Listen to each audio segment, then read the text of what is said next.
इच्छा असेल तर मार्ग दिसेल असं आपण नेहमीच म्हणतो.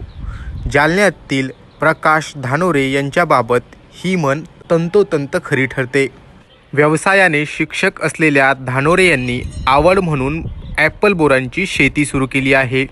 त्यांच्याकडे बोराच्या जवळपास 4 ते 5 वेगवेगळ्या जाती आहेत. विशेष म्हणजे रोडलगत शेती असल्याने रस्त्यावरच स्टॉल लावून ते या बोरांची विक्री करतात. यातून दरवर्षी त्यांना 4 ते 5 लाखांचा निव्वळ नफा मिळत आहे. पाहुयात जालन्यातील या प्रयोगशील शेतकऱ्याची यशोगाथा. मला 2018ला मी बोराची शेती करायला लागलो. अगोदर मी रासायनिक शेती करायचो, परंतु 2014-15ला आमच्याकडे पाळेकर साहेबांचा एक 8 दिवसाचा कार्यक्रम लावला. 2000 शेतकऱ्यांना झिरो बजेट नैसर्गिक शेतीचं ज्ञान पाळेकर गुरुजींनी दिलं आणि तेव्हापासून मी नैसर्गिक शेतीकडे वळलो. पाळेकर साहेबांनी जीवामृत एका गाईवर 30 एकर शेती कशी केली जाते याची कार्यशाळा 8 दिवस घेतली आणि त्या माध्यमातून मग आम्ही रोहनवाडीतल्या शेतकऱ्यांनी या ठिकाणी नैसर्गिक शेती करण्याचा मार्ग निवडला. माझ्याकडं 5 प्रकारचे बोरांच्या जाती आहे. एक थाई ॲपल आहे, हे ग्रीन ॲपल, त्यानंतर रेड काश्मीरी आहे, त्यानंतर बॉल सुंदरी आहे, मिस इंडिया म्हणून एक जात आहे ती एक आहे आणि आपल्या काही गावरान जाती देखील माझ्याकडं आहे. अशा 5-6 प्रकारच्या जाती माझ्याकडे बोराच्या आहेत.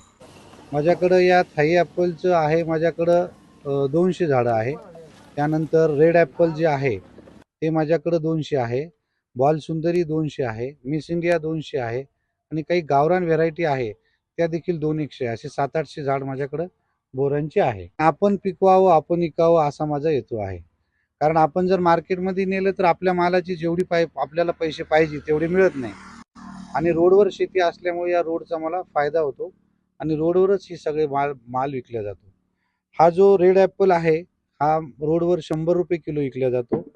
हा जो ग्रीन आहे हा 50 ते 60 रुपये किलो विकला जातो आणि जो बॉल सुंदरी जो आहे तो देखील 100 रुपये किलो विकला जातो. अशा प्रकारची ही शेती मी इथं करतो आणि विशेषतः म्हणजे थोड्याफार प्रमाणामध्ये बुरशीनाशकाचा मी वापर करत असतो, परंतु शेतामध्ये कोणत्याही प्रकारचं 15 वर्षापासून रासायनिक खत मी टाकलेलं नाही. इथं शेती करताना कोणत्याही जास्त मजुरीचा देखील वापर करत नाही.